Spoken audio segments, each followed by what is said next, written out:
എല്ലാവർക്കും എൻ്റെ കൃഷ്ണാമൃതം ചാനലിലേക്ക് സ്വാഗതം. ഇന്ന് നമുക്ക് കർക്കിടകത്തിന് ഒരു ഔഷധക്കഞ്ഞി ഞാൻ എങ്ങനെ ഉണ്ടാക്കുന്നതെന്ന് നിങ്ങൾക്ക് കാണിച്ചു തരാനാണ്. എല്ലാവരും ഇപ്പം കർക്കിടകക്കഞ്ഞി ഉണ്ടാക്കുന്നുണ്ട്, എന്നാലും ഞാൻ എങ്ങനെ ഉണ്ടാക്കുന്നതെന്നും കൂടെ ഒന്ന് കാണിച്ചു തരാം. പിന്നെ കുറേ പച്ചമരുന്നുകളൊക്കെ അരച്ചാൽ ഞാൻ ഇത് ചെയ്യാൻ പോകുന്നത്. ഞാൻ ഇന്ന് ഇവിടുന്ന് എല്ലാം പോയി ശേഖരിച്ചുകൊണ്ട് വന്നതാണ്. എല്ലാം ശേഖരിച്ചു എല്ലാം കൊണ്ടുവന്ന് വെച്ചേക്കാണ്. നമുക്ക് തണ്ടേ ഇതെല്ലാം അരച്ച് ചേർത്ത് മണിത്തക്കാളി എന്ന് പറയും. എല്ലായിടും പടർന്നിടുമ്പോൾ ചെറിയ ചെറിയ കുഞ്ഞ് തക്കാളി പിടിക്കുന്നത് കണ്ടില്ലേ, വള്ളി പോലെ പടർന്നിരിക്കും. ഇതണ്ടേ ഇത് മണിത്തക്കാളി. ഇത് കറുക എല്ലാവർക്കും അറിയാമല്ലോ, ഗണപതിക്ക് ഏറ്റവും ഇഷ്ടപ്പെട്ടതും പിന്നെ പൂജാ സാധനങ്ങൾ ഏറ്റവും കൂടുതലും നമ്മൾ ഉപയോഗിക്കുന്നതും കറുകയാണ്. കറുകമാലയൊക്കെ നമ്മൾ ഇടാൻ പോകത്തില്ലേ, ഇത് കറുക കണ്ടില്ലേ, കറുക. ഇത് മുക്കൂറ്റി, വേരോട് കൂടിയാണ് എടുത്തേക്കുന്നത്. മുക്കൂറ്റി കണ്ട തെങ്ങിൻ്റെ കണക്കൊക്കെ ഇരിക്കുന്നത് മുക്കൂറ്റി. ഇതേണ്ടേ പൂവാങ്കുറുന്ന് കണ്ടില്ലേ, ഇത് ഓണത്തിനൊക്കെ ഏറ്റവും പ്രധാനപ്പെട്ടതാണ്. മരുന്നിലും ഇത് ഉപയോഗിക്കുന്നുണ്ട്.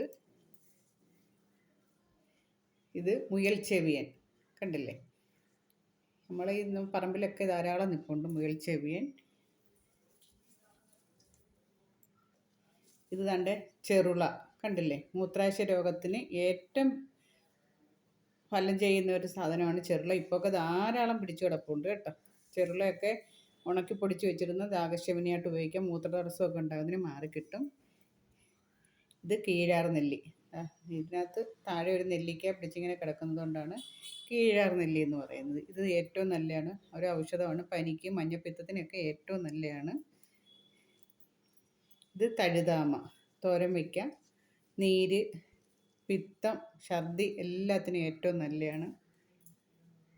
ഇത് പൊന്നാങ്കണ്ണി ചീര, കണ്ണിന് കാഴ്ചയ്ക്ക് നല്ലതാണ്. വയറുപെരുക്കം എല്ലാത്തിനും നമ്മൾ ഏറ്റവും നല്ലൊരു സാധനമാണ്. നമ്മളെ തൊട്ടാവാടി, തൊട്ട ഉടനെ വാടുന്ന തൊട്ടാവാടി.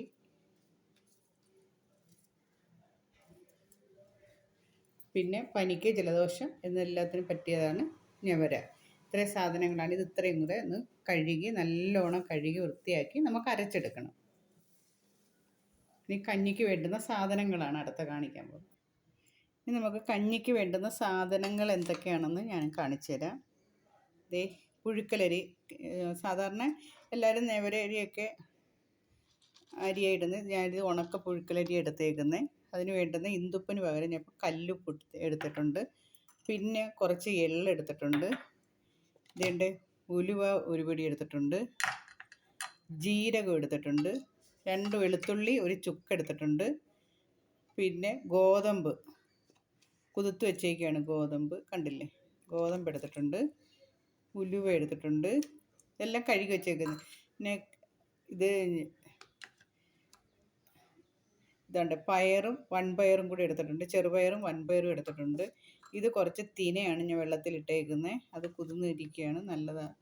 പിന്നെ ഇത് റാഗി, ഞാൻ ഇത് അരച്ച് പാലെടുക്കണം. ഇത് ആശാളി, ഇത് നമുക്ക് കഞ്ഞിക്കകത്തിടണം. ഇത് കടലപ്പരിപ്പ്. ഇതെല്ലാം കുതിർത്ത് വെച്ചേക്കുന്നുണ്ട്, എളുപ്പം വേവും. ഈ കസകസ് നമ്മൾ ഇടുന്നതെന്ന് വെച്ചാൽ നമ്മൾ ജ്യൂസിനൊക്കെ ഇടുന്ന സാധനം തന്നെ. ഇത് നമ്മൾ രോഗപ്രതിരോധ ശക്തിക്ക് ഏറ്റവും നല്ലതാണ് ഈ കസകസ് കേട്ടോ. കാൽസ്യവും പൊട്ടാസ്യവും ഒക്കെ ധാരാളം അടങ്ങിയതാണ് കേട്ടോ. അതുകൊണ്ട് ഇത് നമ്മൾ കഞ്ഞി വെച്ചതിന് ശേഷം ഇത് കുറച്ച് അതിനകത്തോട്ടിട്ട് ഇളക്കിയാൽ കാണാനും ഒരു ചന്തം കാണും, കഴിക്കാനും നല്ലതാണ്. അപ്പോൾ ഇത്രയും സാധനങ്ങളും ആ പച്ചിലയും കൂടെ ചേർത്താണ് ഞാൻ ഇന്ന് കഞ്ഞി വയ്ക്കുന്നത്. ഇനിയിപ്പോൾ ഇതെല്ലാം നമുക്ക് കുക്കറിനകത്തിട്ട് ഒരു 3 വിസിൽ കേൾപ്പിച്ച് കഞ്ഞിയാക്കാം. ഒരു കാര്യം മറന്നുപോയി, ഇത് തേങ്ങ, എല്ലാവരും തേങ്ങ പാലാണ് ഉപയോഗിക്കുന്നത്. ഞാൻ ഒറ്റ തേങ്ങ അരച്ച് നല്ല മഷി പോലെ അരച്ച് വെച്ചേക്കുകയാണ്. അതാണ് ഞാൻ ഉപയോഗിക്കുന്നത്.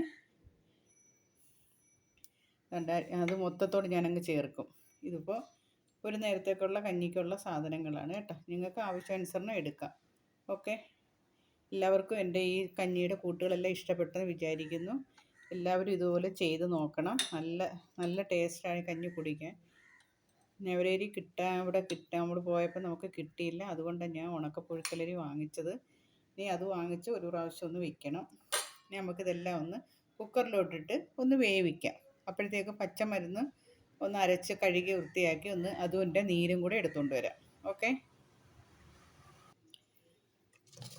എന്നിട്ട് ഞാൻ കഞ്ഞിക്ക് വേണ്ടുന്ന എല്ലാം കുക്കറിനകത്ത് ഇട്ടിട്ടുണ്ട്. ഇതിൽ 4 വിസിൽ കേൾക്കുമ്പോഴത്തേക്ക് വേവും. വെളുത്തുള്ളിയൊക്കെ അതേപോലെ ഇട്ടേക്കുന്നത്. ഇനി നമ്മൾ പച്ചിലകളെല്ലാം കൂടെ അരച്ചത്, പൂവാങ്കുറുന്നും കറുകയും അങ്ങനെ എല്ലാ പച്ചമരുന്നും മുയൽച്ചെവിയനും എല്ലാം അരച്ചത് ഇതിനകത്തോട്ട് ഒഴിച്ചിട്ടുണ്ട്. കണ്ടില്ലേ? ഇനി ഇത് ഒന്ന് വേവിച്ചെടുക്കണം. റാഗി അരച്ച് വെച്ചിട്ടുണ്ട്. റാഗി ഇപ്പോൾ ഒഴിക്കത്തില്ല. ഇത് വെന്ത് കഴിഞ്ഞതിന് ശേഷം റാഗി ആ ചൂടോടുകൂടി ഒഴിക്കുമ്പോഴേ കുറുകിപ്പോവും. അതുകൊണ്ട് ലാസ്റ്റേ ഒഴിക്കത്തുള്ളൂ. തേങ്ങാപ്പാൽ ഒഴിക്കുമ്പോൾ റാഗി ഒഴിച്ചിഞ്ഞെടുക്കും. അത് അരച്ച് വെച്ച് പാലെടുത്ത് വെച്ചേക്കിന് ഇത് നമുക്ക് വേവിച്ചെടുക്കാം. എല്ലാവർക്കും എൻ്റെ വീഡിയോ ഇഷ്ടപ്പെട്ടെന്ന് വിചാരിക്കുന്നു. ഷെയർ ചെയ്യണം, സബ്സ്ക്രൈബ് ചെയ്യണം. ഇത് മറ്റുള്ള കൂട്ടുകാർക്ക് കാണിക്കാൻ വേണ്ടി നിങ്ങളിത് അയച്ച് കൊടുക്കണം കേട്ടോ. ഇങ്ങനെ തന്നെ കഞ്ഞി വെച്ച് കുടിക്കുകയും വേണേ. ഇപ്പോൾ എല്ലാ പച്ചമരുന്നുകളും നമുക്ക് ഈ പറമ്പിലും എല്ലായിടും റോഡ് സൈഡിനും എല്ലാം ഇഷ്ടംമാതിരി നിൽപ്പുണ്ട് കേട്ടോ. അറിയാവുന്നവരടുത്ത് ചോദിച്ചിട്ട് ഇതേപോലെ വീഡിയോക്കകത്തൊക്കെ നോക്കി എല്ലാം പിച്ചിക്കൊണ്ട് വന്ന് ഇതേപോലെ അരച്ച് എല്ലാവരും ഇതിൻ്റെ കഷായം എടുത്ത് കഞ്ഞി വെച്ച് തേങ്ങാപ്പാലും ആക്കി കഴിക്കണം. ഓക്കെ. പനിക്കൂർക്ക ഇല ഇടണമായിരുന്നു. അത് ഞാൻ ഇപ്പോൾ ഇടാൻ പോകുന്നതേ ഉള്ളൂ കേട്ടോ. അതും കൂടെ ഒന്ന് ഇങ്ങനെ പൊട്ടിച്ച് അതും കൂടെ ഇടാം. നമ്മുടെ കഞ്ഞിയൊക്കെ നല്ല വെന്തിട്ടുണ്ട്. ഇനി നമുക്ക് തേങ്ങാപ്പാലൊഴിച്ച് ഇറക്കാം. തേങ്ങാപ്പാലല്ല, തേങ്ങയോട് കൂടി അരച്ചങ്ങൊഴി